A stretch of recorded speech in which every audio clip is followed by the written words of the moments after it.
Okay, and this is a final look at the Munster house. I entered this into the 2015 group Halloween build that was hosted by the Styrene Syndicate. The house itself from Mobius, a good kit, very good kit, no real issues with it. There are a couple of things I need to point out for those hardcore detail fans. This is not a completed house. This is only a front footprint of the house that Mobius offers up. This house is missing the back quarter area here. It's missing the landing part here that comes off the kitchen area. And it's also missing the side cellar doors. And I believe there was a small landing in this area over here too. So I will be revisiting this project down the road. I have another kit, so I will be scratch building on the wings that are missing. I already have the roofing material, the shaker style roof. But overall the footprint of the house is accurate when you're first looking at it from the frontal view. Couple of things, the Starling board was mostly a plug and play. The only thing you have to do with the Starling board is you would have to add individual LEDs throughout the house and add them to the board. I chose not to do that. I chose to go with the LED stripping and put those on a separate 12 volt line, keeping the board itself on its 4.5 volt setup that it has for the special effects lighting up in the turret area or the tower area, and for the spots Dino house over here. When I remake this kit later on, I'll be putting the dog house in the back versus the front. I just did it here because of running out of room on such a small diorama here. Paragraphics is no longer offering the photo etch kit for this, and the resin part along through here, they pretty much phased it out for the time being. The Starling board is also not available for the moment. However, on their website they do say that they're going to be reissuing that. For the most part, I landscaped it pretty much as it was seen on the show. The iconic partial dead tree out front, although if you get certain pictures from certain, like 1964 to 1965, this dead tree is absolutely dead, and then in 65 it's only partially dead. So I went ahead and went with the partially dead. But overall, I added the LED light stripping in here, and I also added in a candle flicker effect. So when I'm not using the total lights on, I use the candle effect, so I'll be showing that off. I'll be showing off the Starling board with the sound effects. So, and I have the smoke generator hooked up to the chimney. Smoke generator I picked up from a website in UK. It takes quite a lot of power to run the thing. It's a 12 volt setup, but it also draws 2 amps. That's 2,000 milliamps. It's an awful lot of power to be drawing. So, but I'll be showing off that effect as well. So we'll get on that right now. This is a quick look at some of the light effects that I have on this kit. This is the first version of all the lights on in the house. That's the first version.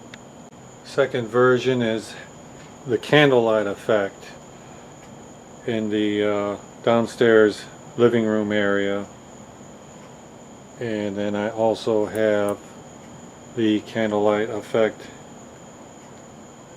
in the tower turret area.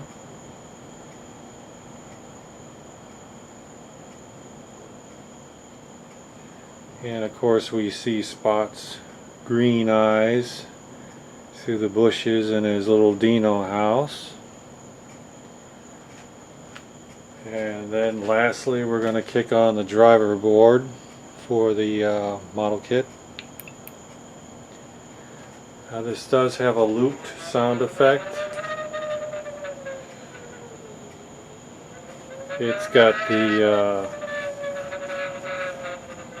wind and the lightning, and once it loops through, it'll have the Dino sound.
And finally, in closing, I guess I'll go over the paint colors that I used. Just in general terms, Mobius offers you up their color selection, which after checking on the internet was pretty much what the house was during the TV show. Mobius recommends painting this in shades of gray and whites if you want to do it in a black and white version. However, in my mindset, life is not black and white. It has colors and shades. So I went ahead and chose the second course, which was the cream base with the white trim that was distressed. The roof was the only part that I thought kind of bumped this up to a skill level 3 kit. It required 8 different shades of browns, grays, blacks, and whatnot to get it all to tie together. I mixed it, I cut it up with 91% alcohol, used all Tamiya paints, except for the cream color. That was an enamel paint from Testers, and that was the only enamel that I used on it. Everything else were Tamiya browns, blacks, flat blacks. Went ahead and did the turret area up here in copper, did the ridge vent with copper, and the bump out ridge vent here in copper. Distressed it. Like I said, instead of cutting it down with regular Tamiya acrylic thinner, I went ahead and used the 91% alcohol to give it a nice overall distressed feel to it, instead of doing it all and then doing like Mobius suggested, which was dusting it with a flat clear. I chose to go this approach first. I wanted to keep the colors simple and basic, that any kid getting started in modeling could replicate the same effect. I did not want to use anything overly complicated, difficult to replicate. And those younger viewers looking at this, this is something you could do yourself easily And if you make a mistake, a little bit too much of this or that on the roof, you can go over with straight 91% alcohol and rub it down with a stiff brush, and it'll start deadening up the effect, lightening it up. So this is all stuff that can be done. The only detail that's missing that should be here is the gingerbread effect right here.